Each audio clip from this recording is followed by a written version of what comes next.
ये जो हेलीकॉप्टर आप अपनी स्क्रीन पर देख रहे हैं, ये टर्की के T-129 अटैक हेलीकॉप्टर्स हैं।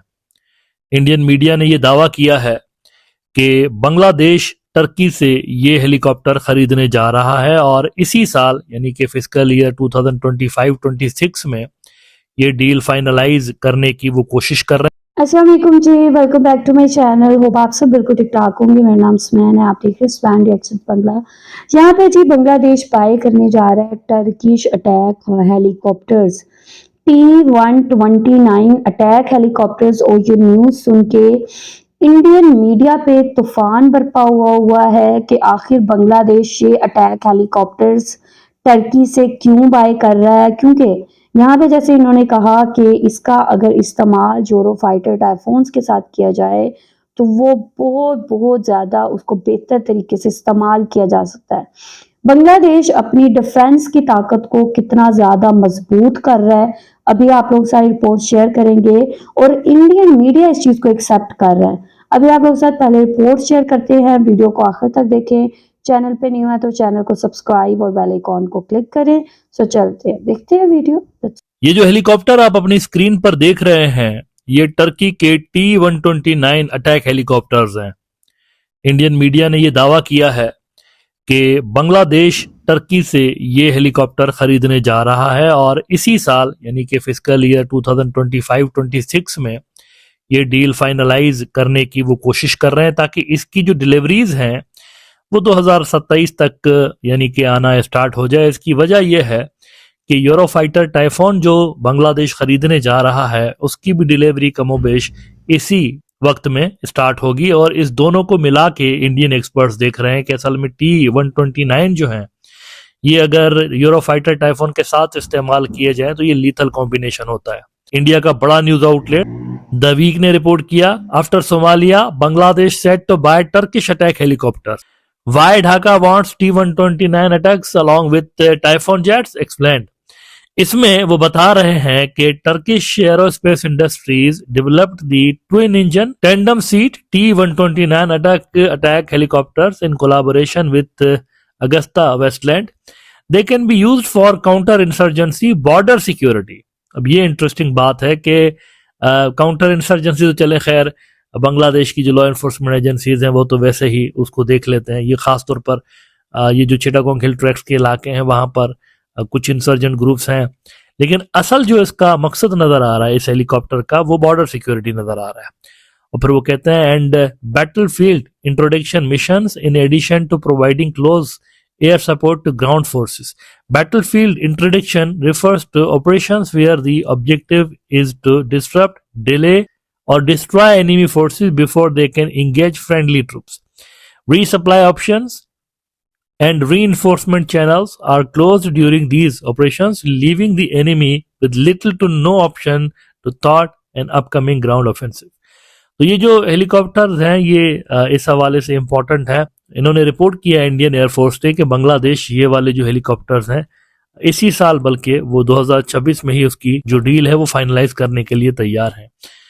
इस हेलीकॉप्टर के हवाले से मजीद उन्होंने बताया है कि इनके अंदर एंटी टैंक गाइडेड मिसाइल्स भी डलते हैं इन हेलीकॉप्टर्स के अंदर और उनकी जो रेंज है इन मिसाइलों की वो कोई 20 किलोमीटर होती है। अगर आप हेलीकॉप्टर से फायर करें तो 20 किलोमीटर की रेंज के अंदर जो भी वहां पर टैंक्स वगैरह होती हैं उनको ये हेलीकॉप्टर डिस्ट्रॉय कर सकता है। और इसके अलावा लेजर गाइडेड इसके अंदर रॉकेट्स भी होते हैं। 8 किलोमीटर की उनकी रेंज होती है। दोनों जो चीजें हैं यानी कि एंटी टैंक गाइडेड मिसाइल्स और लेजर गाइडेड रॉकेट्स जो है ये टर्किश ओरिजिन के होते हैं।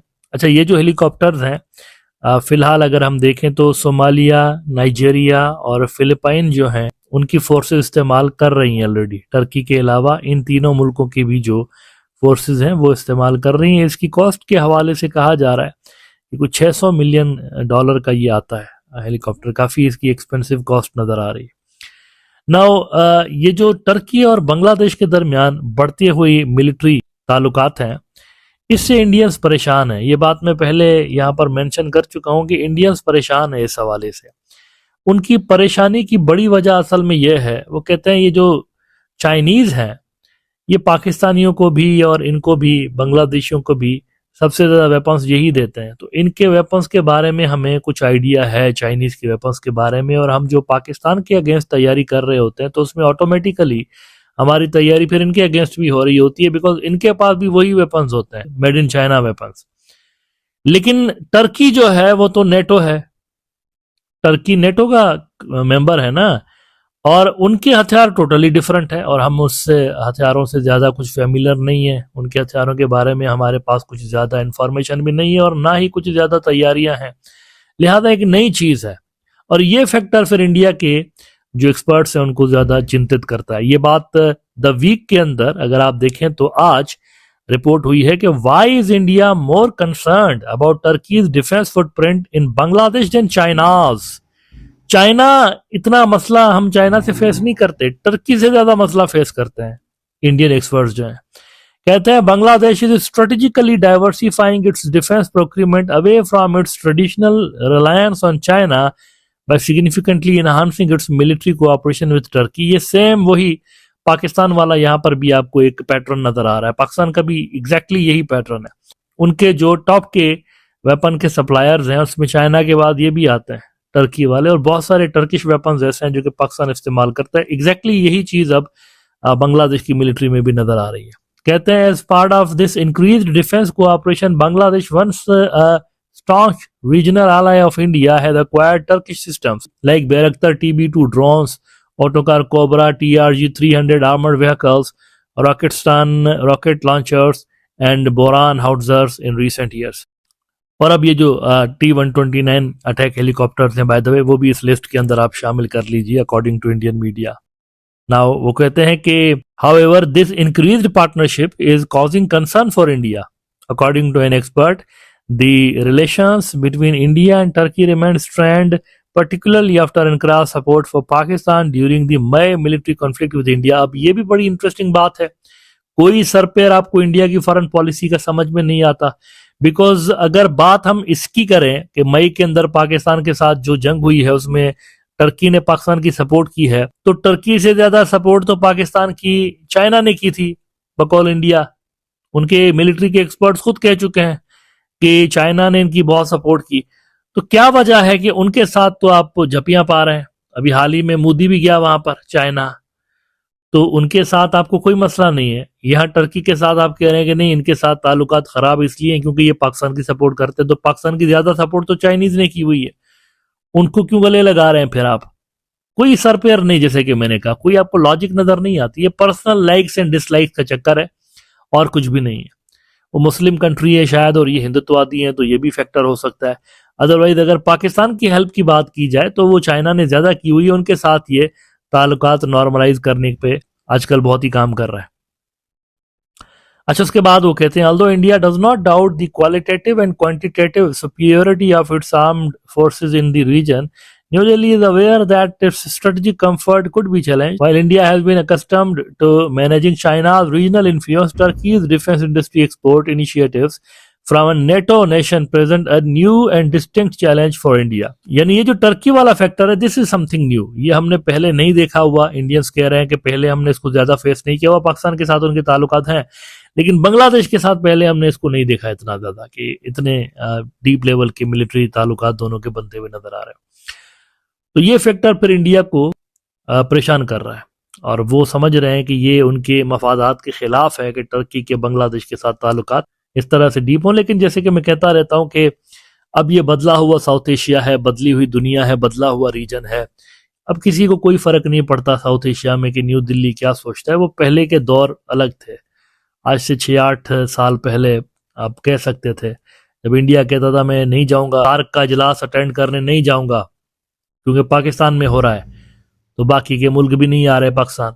ये पहले का साउथ एशिया ऐसा था, मानते हैं, जब नरेंद्र मोदी नया नया पावर में आया था। लेकिन आज का साउथ एशिया बिल्कुल ही डिफरेंट है। आज के साउथ एशिया में इंडिया एक ओके जी, ये रिपोर्ट आप लोगों ने देखी है। यहाँ पे बांग्लादेश जी टर्किश अटैक हेलीकॉप्टर्स बाय करने जा रहा है। ये अटैक हेलीकॉप्टर्स कितने ज़्यादा पावरफुल हैं, लाइक जैसे उन्होंने कहा कि टर्की नेटो का पार्ट है, तो यहाँ पे जो टर्की की टेक्नोलॉजी है वो चाइना से बहुत डिफरेंट है।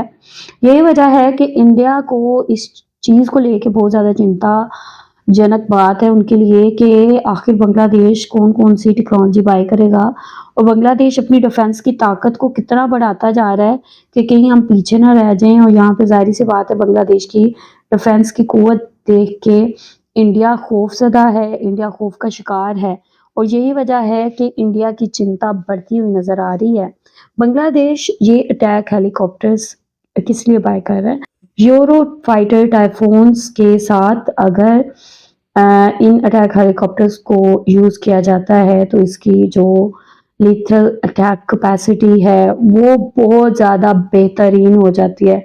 तो यहाँ पे ये बहुत ज़्यादा लेटेस्ट फाइन और एडवांस्ड किस्म की टेक्नोलॉजी है जिसमें मिसाइल्स भी हैं, जिसमें रॉकेट्स भी हैं और जिसको अटैक के लिए बहुत बहुत ज़्यादा अच्छे तरीके से यूज़ किया जा सकता है। और ज़ाहिर सी बात है दुश्मन के लिए ये एक बहुत बड़ी थ्रेट है। यही वजह है कि इंडियन मीडिया पे हर जगह इस चीज़ को लेके चर्चा हो रही है और बांग्लादेश की डिफेंस पावर के बढ़ने की बात हो रही है और इंडियन मीडिया इस चीज़ को एक्सेप्ट कर रहा है कि बांग्लादेश अपनी डिफेंस पावर को इंडिया से आगे लेके जा चुका है। इंडिया के अगर हम राफेल तैयारों को देखें तो वो कहीं खड़े नहीं होते। पाकिस्तान ने जिस तरह उनको गिराया, पाकिस्तान ने जिस तरह उनको बुरी तरह डैमेज किया, इंडिया के पास उन तैयारों की जो वर्थ है वो बिल्कुल ख़त्म हो चुकी है और दुनिया की नज़र में उन तैयारों की कोई अहमियत नहीं रही।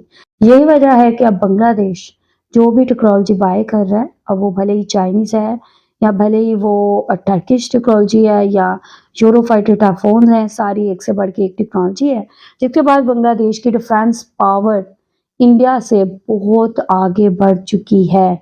आप लोग यार क्या कहेंगे इस हवाले से? आप लोगों का क्या कहना है? ये चीज़ इंडिया एक्सेप्ट कर रहा है, बांग्लादेश की पावर को इंडिया एक्सेप्ट कर रहा है कि बांग्लादेश बहुत तेज़ी से आगे बढ़ रहा है? आप लोग जो भी कहना चाहते हैं लाजमी बताएं कमेंट सेक्शन में। वीडियो को लाइक शेयर लाजमी करें, अपना ख्याल रखें, प्लीज़ चैनल का भी। I will see you till then, take care.